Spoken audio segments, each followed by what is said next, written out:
going to use as a subject dissociative disorders. Once again, I'll say that again, dissociative disorders. And as a subtopic, if you don't remember that, we're going to use something that should be familiar to us all, living beneath my privilege. All right. Now, I didn't come up with the topic dissociative disorders just for the sake of using a clinical term or finding a word. It was what came to mind as God began to unfold this message to me, and I looked up the definition of the word to make sure that what I was thinking is actually, or what I meant to say is what I was actually saying.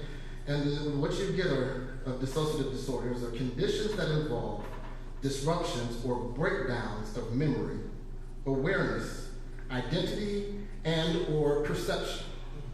So what we have here, just to wrap everything, is after 435 years of slavery, of crying out to God for deliverance from the bondage of the Egyptians, God sends Moses to Israel and tells them that I'm going to deliver you, I'm going to take you to the land that I promised your forefathers.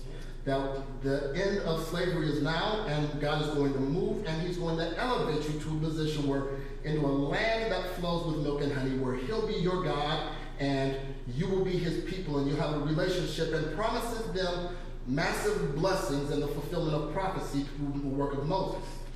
They go through about 9 months, witnessing the plagues, seeing the power of God coming against Pharaoh, to show that God had power even over Pharaoh within the last plague.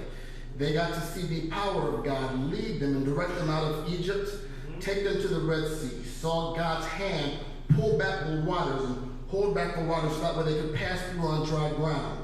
Saw God's power drown the Pharaoh and drown his armies and carry them safely, a work that they couldn't do for themselves, something that once again they had cried out and asked God over the years, knowing that they had a promise, they asked God to do. After that, for about 1.5 years, they traveled in the wilderness up to Kadesh Barnea, where we find them. Over that time, they received water from a rock. Not just a little stream, enough water for a few million people out of a rock. There was another time where God purified the bitter waters that nobody could drink using some reeds. They found themselves at one time assaulted by the Amalekites, and with no formal army, they were able to overcome their adversaries, because as long as Moses kept his hands up, they were able to overcome that. Like I said, no formal training, no army, but they saw the preservation of God, and they witnessed more of the power of God. They received bread from heaven. Because they needed something to eat, God sent bread from heaven. When they got sick of just eating bread and started complaining about that, because make no mistake about it, these folks were complainers, he sent them birds or quail to be able to eat. And so now they are at the edge, almost ready to move forward into the promised land. And God sends spies in, 12 spies. 10 of them come back with one report. 2 of them come back with a different report. Actually, I should clarify that. They all came back with the exact same report.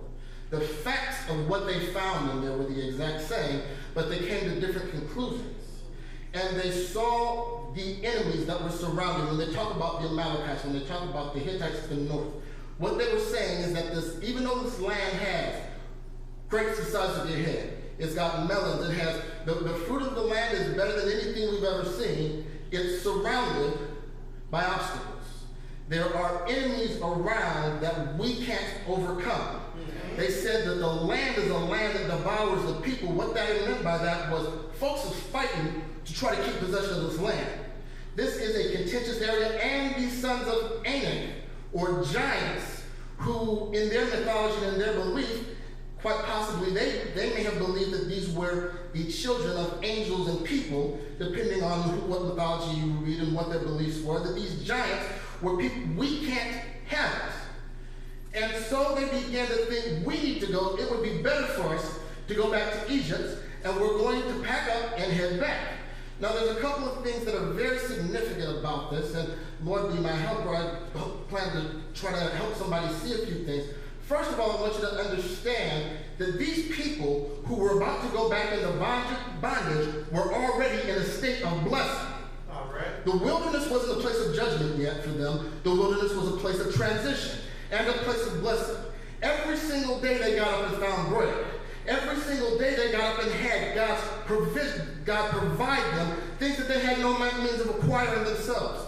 So while living in a place of blessing, they decided it would be easier for them and better for them to have gone back into bondage. This wasn't just a rejection of God, but it was to say that what God has provided me is not enough.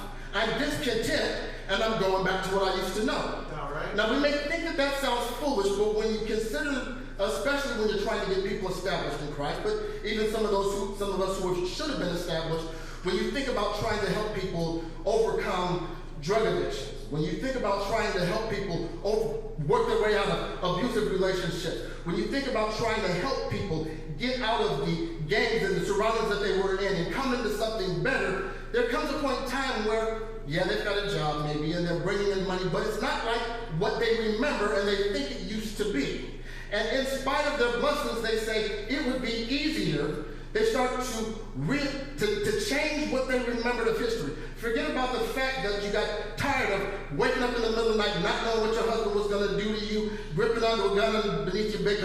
Forget about what you cried out and asked God to bring you out of. Now I'm in a situation where I'm facing an uncertain future, and it would be better. He didn't beat up on me that badly.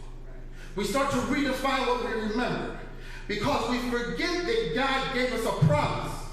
That my yoke is easy, that my burden is light, that if you seek ye first the kingdom, I will provide all of your needs, according to my verse, that we forget about the fact that we have a promise, and rather than associate ourselves with the promise, rather than grab hold and walk like people of promise, we find it easier to go back to what's